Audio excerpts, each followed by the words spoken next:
From advertising to software as a service to data. Across all of our programs and clients, we've seen a 55 to 65% open rate. Getting brands authentically integrated into content performs better than TV advertising. Typical lifespan of an article is about 24 to 36 hours. If we're reaching out to the right person with the right message and a clear call to action, then it's just a matter of timing. Welcome to the Martech Podcast, a Ben J. Shap LLC production. In this podcast, you'll hear the stories of world-class marketers that use technology to drive business results and achieve career success. We'll unearth the real-world experiences of some of the brightest minds in the marketing and technology space so you can learn the tools, tips, and tricks they've learned along the way. Now here's the host of the Martech Podcast, Benjamin Shapiro. Welcome back to the Martech Podcast. All right, today we're going to hear part 2 of our interview with Greg Isaacs. Greg is a brand integration expert and the Chief Product and Marketing Officer at the Branded Entertainment Network. In the first part of this interview, Greg walked us through his career, including various product and marketing roles at eBay, AT&T, and the NFL. And he also told us how brands use the Ben Group to move their TV advertising budgets to streaming video services like Netflix. In this episode, Greg is going to tell us about the Ben Group's customer segmentation, their products, marketing mix, and about the measurement methodology behind product placements and influencer marketing. Here's part 2 of our interview with Greg. So as you're trying to build the market, how do you think about customer segmentation? You mentioned before large, what I would call enterprise level companies. Are there specific segments that you go after? Who do you define as your target customers?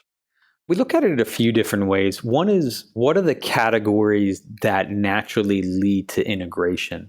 So if you watch productions, whether it's action or horror or reality shows, daytime, late night, whatever it happens to be, what we typically look at is what are the categories that we think are going to be most easily integrated. So automotive is a great category because by and large, most of the productions require some type of vehicle, even if it's a futuristic piece of content like Ghost in the Shell, where we worked with Honda very intimately to create a bike, there's still opportunities there. Technology is another great category. Microsoft has been a lead client, unrelated to the Bill Gates affiliation, for many, many years now. If you think about spirits or alcohol, Heineken's been a client, Proximo's been a long time client.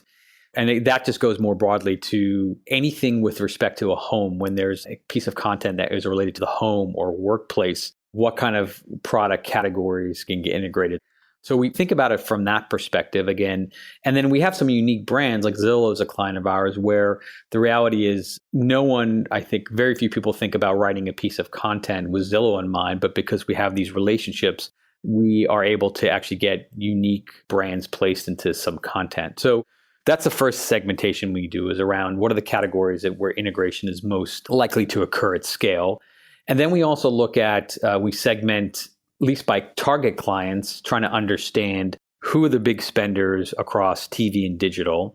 And with respect to TV, we understand, okay, do they have categories or products that fit nicely into the integration opportunity space I mentioned earlier? And then with respect to digital, we also look at, again, who's investing heavily in digital and what are the categories that might work most successfully across the influencer space. So that in a broad way is how we actually segment our customer base. Yeah, so it seems like it's a very industry-driven segmentation. I think you summarized that perfectly. Great. So tell me about your products. You have these industry-driven segmentation. You're looking for a specific type of customers. What are the products that you present to them? The beauty about what we do is that the product itself is very simple. We believe in just keeping it very straightforward and focusing on integrating brands into content. So the product, what we're selling in this case, is that access to that premium content. Again, it's unique access and there's a scarcity value there. And again, it goes from film to TV, which I define as broadcast, streaming, and then certainly digital influencer. So the pitch of what we're selling is we're selling not only that access, but we're actually selling results. So when we go to a brand and say, look, for this investment, here's what you're going to get, it's a very easy straight line for them to understand, okay, if I'm going to put $1 million towards this media, these are what the results I'm expecting. And they're all organic. So at the end of the day, if we over deliver, the brand's happy. If we under deliver, it's up to us to figure out how we can make good on that. So in a sense, I mean, we are selling a very unique but effective media channel to brands. So let's unpack that a little bit. I want to talk about your business model. What does it take for somebody to engage with you?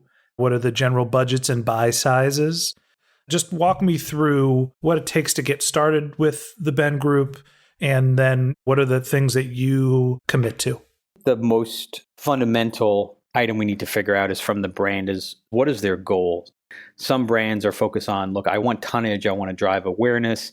Other brands may be more direct response, and so they're looking for a target CPA. So once we have a good sense of what the brand is looking for, then we basically work with them to understand the right content and ultimately what the metrics are and how they pay for it.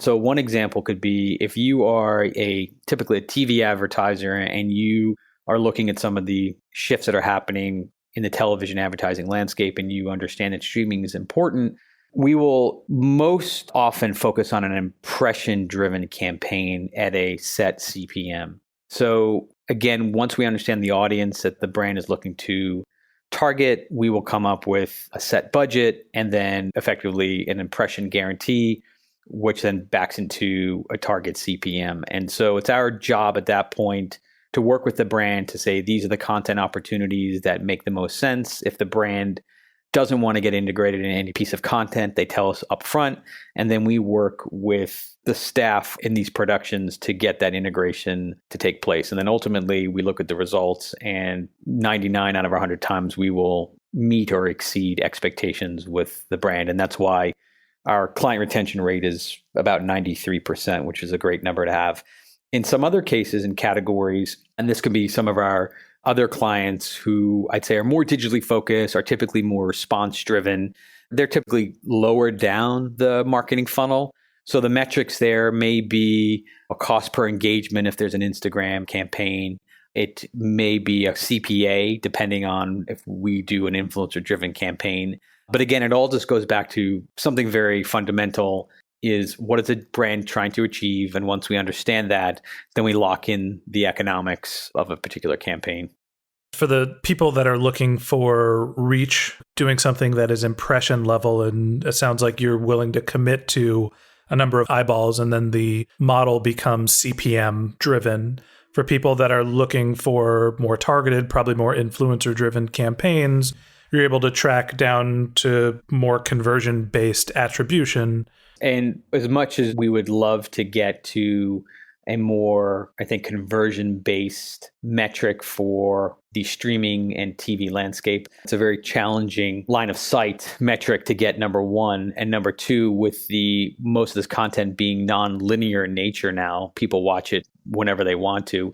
It's really challenging to track when someone sees an integration in an Orange is the New Black or Ray Donovan to get to an actual conversion. So we do a fair amount of research to try and draw that line of sight, but that's just a limitation, at least as of today, that certainly not only we have to manage, but the entire industry and our clients. So talk to me a little bit about that type of attribution.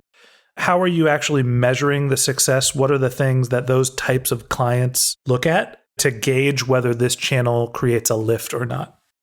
Yeah, I mean, I think besides the impression piece, which is about the tonnage and the reach, if you will, the most focus on metrics are the awareness. So number one, was the client aware? So that's usually we'll do both aided and unaided. But then also, did the affinity change pre and post to this integration? And what was the likelihood of purchase pre and post this integration? So again, one of the, as I mentioned at the end of last year, we launched this research capability because it was so critical to our clients and understanding how effective these integrations were. But we've relied largely on effectively surveying. And in some cases, we do it ourselves. In other cases, we rely on third-party tools like a Nielsen and MRI if they track those brands.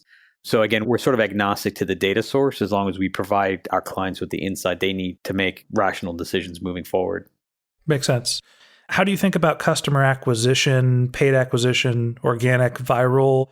Tell us a little bit about your marketing mix and where do your customers come from?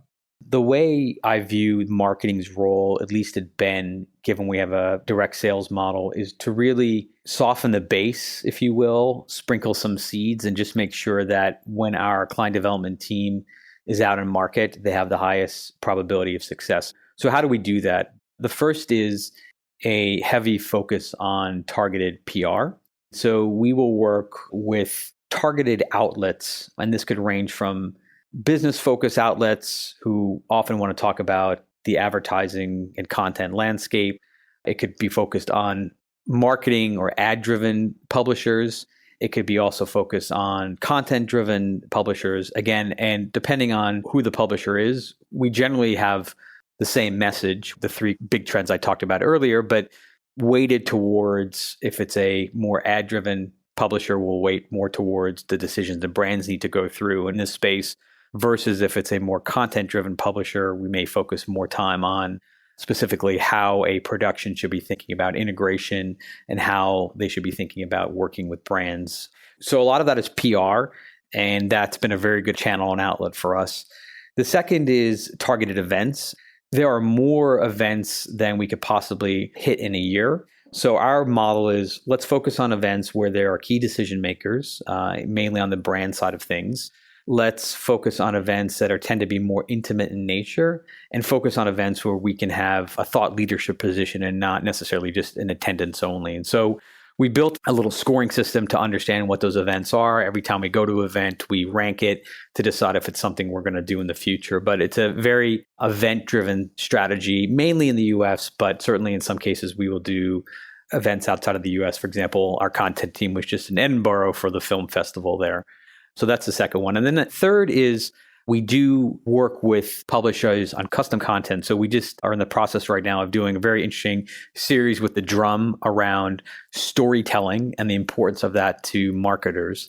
And we interviewed, I think it's been 6 right now. I think the target's probably 8 to 10 of leading storytellers, whether they're prop masters or producers or executives at studios, to talk about, again, the importance of brands and working with brands and helping them move the story forward. And so in those particular cases, we'll work very closely with a publisher on creating unique custom content and then ultimately measuring that success. So those are the marketing channels we work on. And then internally, we spend a lot of time honing the message, honing our look and feel, and creating materials that are used out in the market. And that manifests itself in a few different ways. The first way is our website, which we will be revamping over the next couple of months, but we did a refresh of that a few months ago just to help portray and exude the image of Ben.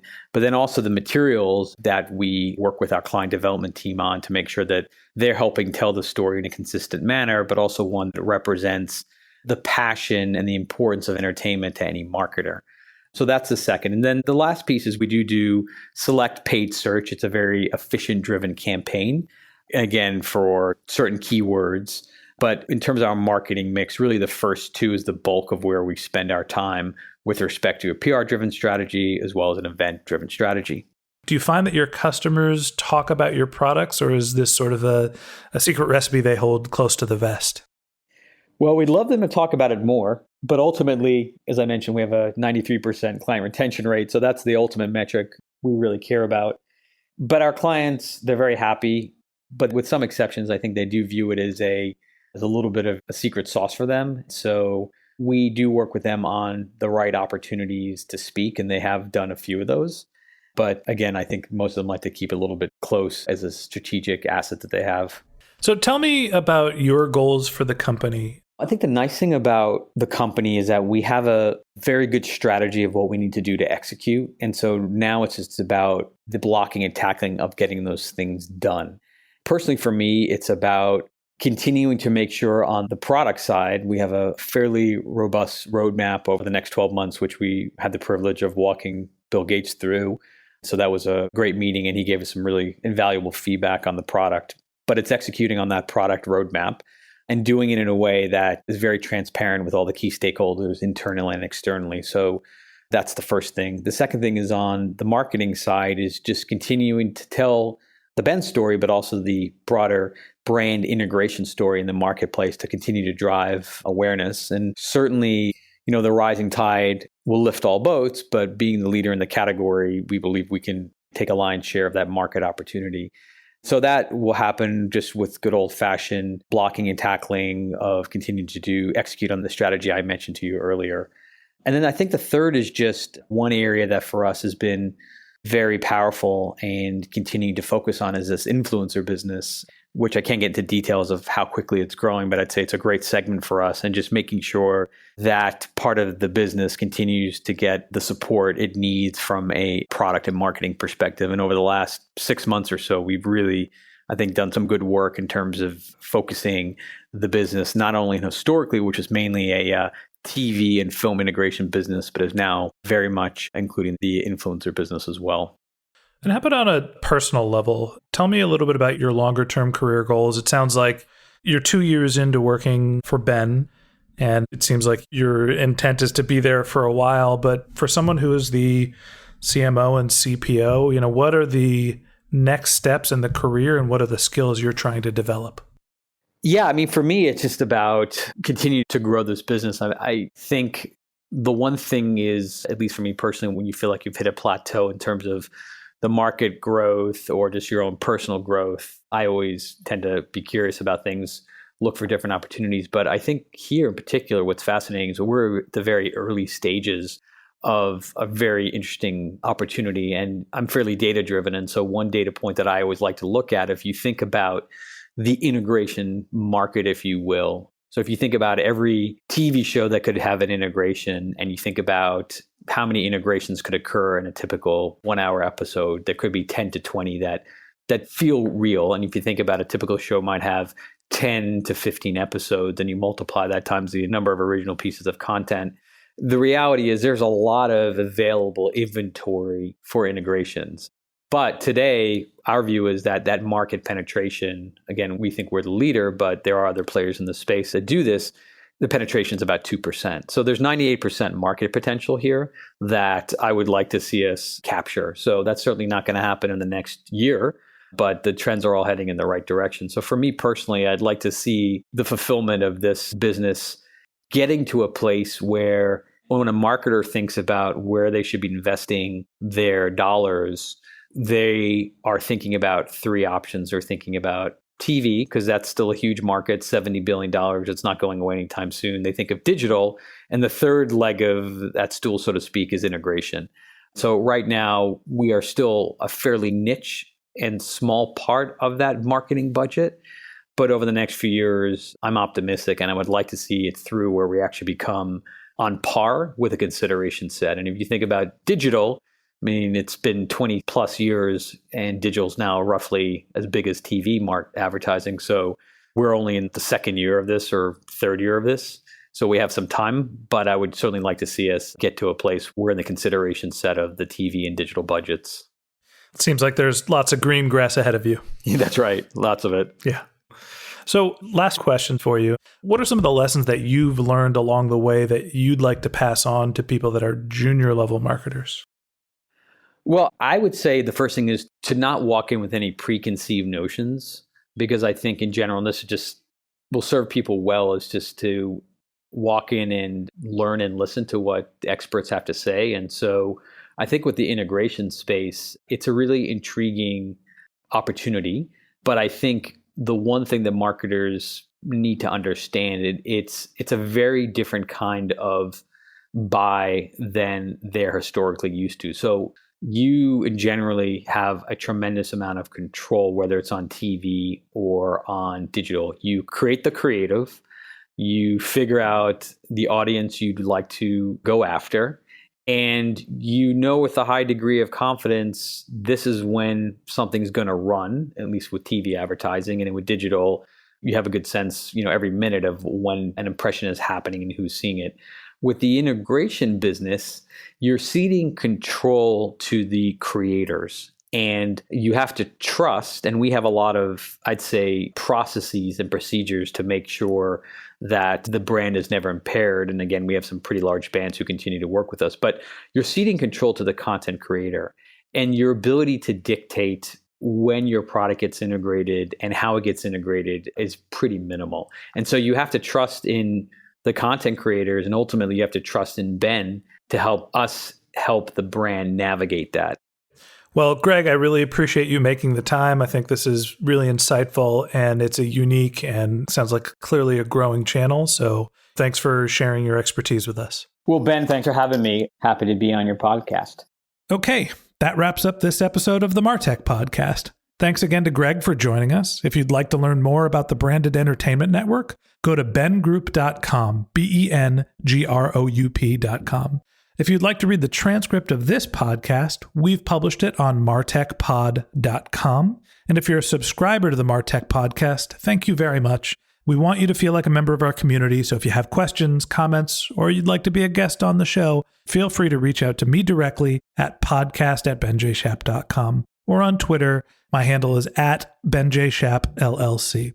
We'd love for you to leave us a review in the iTunes store. And if you haven't subscribed yet and you want a weekly stream of marketing technology knowledge in your podcast feed, we've got some great episodes lined up for you in the next few weeks. Next week, we're going to be talking about paid social advertising for one of my favorite companies. Go ahead and click that subscribe button if you'd like that to be in your feed. Okay, that's it for today. But until next time, my advice is to just focus on keeping your customers happy.